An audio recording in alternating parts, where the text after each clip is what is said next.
economics, politics, the environment, everything. Thank you. The gentle voice of the flute, backed by the steady bow of the cello, an undercurrent. How do they make good bookmarks? On the back was the ultimate symbol of the ancients' hubris and blasphemy, an apple with a bite taken out of it. Wonderful. For a small town, we really made our mark, and our founder, Susan Ward, would be so proud from such a small beginning to have something that's become a cultural landmark. Well, I interview at literary festivals all over the place, but I love coming back to Budleigh. First off, the programming is fantastic. Globally important authors coming here to Devon. Secondly, huge numbers of audience, and they're all very informed and enthusiastic. Lots of events sell out as soon as the programme is launched. And of course, the location. This is just a brilliant place to have a festival.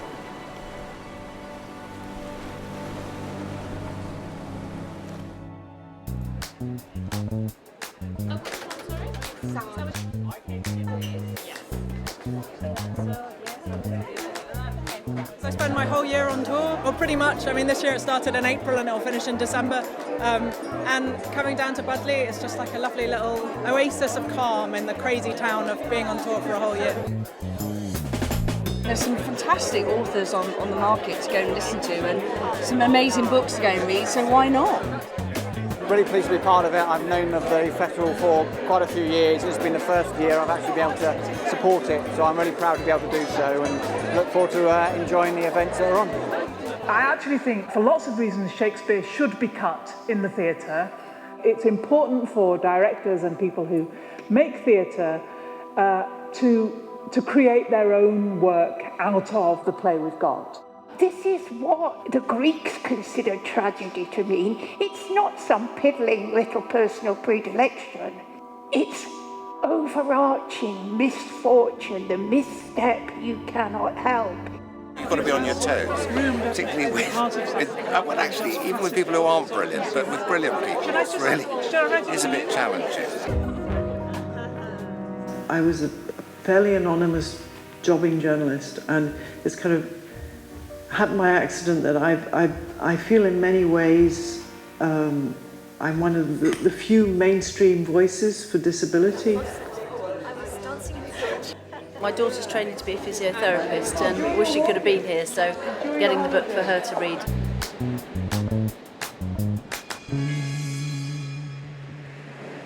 Part of the outreach work of the festival here is that Derek has been to schools over the past couple of days. You know, I think I've spoken to maybe about 500 young people, which has been absolutely fantastic because, you know, those young people you are hoping will, you know, read books like this or challenge their own perceptions of what difference looks like. Are you ready?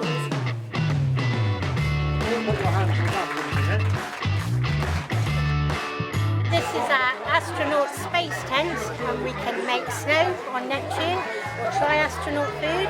We're celebrating all the famous astronauts, and we've got space facts on every table as well. That's a proper eruption. The Romans take for granted essentially that might is right. The cross is a symbol of Roman power. It's a symbol of the right of a Roman governor to inflict brutal capital punishment on anyone who stands up to Roman authority. It was excellent. It's a really interesting topic. The guy clearly has done a huge amount of research.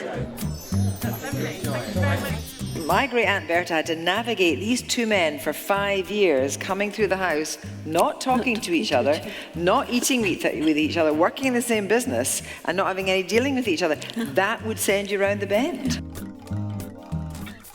I loved reviewing books, but I thought you've got to suddenly put it out there and say, I'm going to try and write something, and that's what I've done. Jill with a G. Jill with a G. Yeah. I certainly don't travel with humidors and hampers and astrolabes and a trunk lined with zinc to keep ants at bay. No, these days it's cereal bars and a flak jacket with the word press on it, which some British soldiers think is extremely funny to come and press.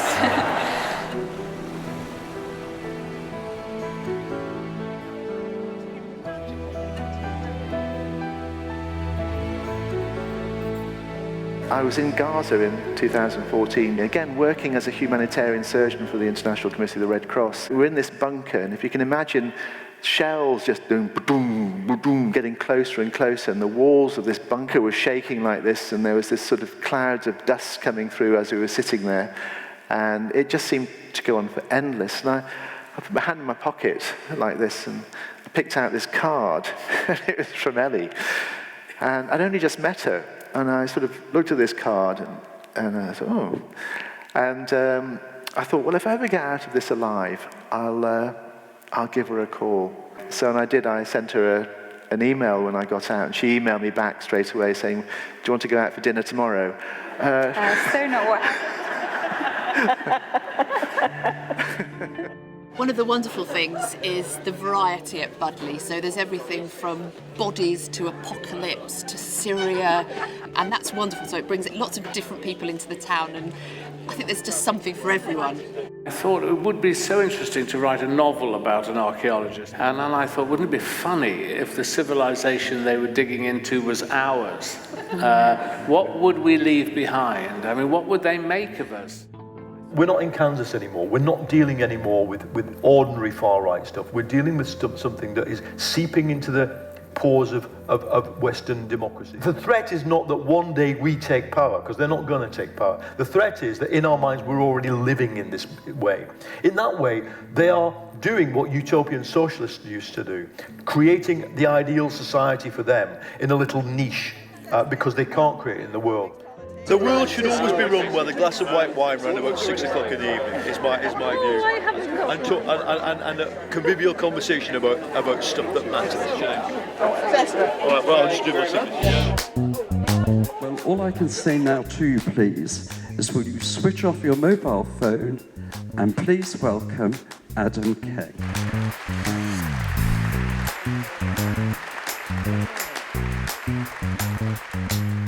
The mission must succeed. We have no other choice. The gentle voice of the flute, backed by the steady bow of the cello, an undercurrent lifting the piece and taking it higher. The rhythmic major chords of the piano, the trills of the flute, the slurs of the cello. Thank you very much to the Budleigh Salterton Literary Festival. This is the 4th year we've been running. Would you please put your hands together for every single poet that you heard in the first... Because they were magnificent. That's why I love writing for children, because they believe in the impossible. They're hopeful. And I'm hopeful. I'm hopeful because I believe in their belief in the impossible. Yeah? Who knows who is leading those climate change marches right at the moment across the globe? Is it an adult or is it a child? It's a child. Don't worry too much about that, darling, because at the moment what you're learning is to write for the joy of it. And so I didn't finish the stories often. No, don't worry if you're not finishing them.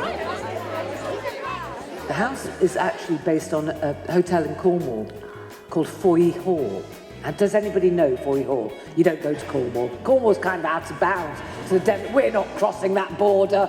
Anyway, it's a very nice hotel, and I obviously re-stuccoed it and painted it yellow and put some wisteria up it and changed the name, and that is my kitty wake. We're both new to Devon, we've both just moved here, so it was our first time to the Budleigh Literary Festival, and we were just saying that we're definitely going to come next year. I love Budleigh, I'm going to move here and I'm going to lower the tone of the place, that's what I'm going to do.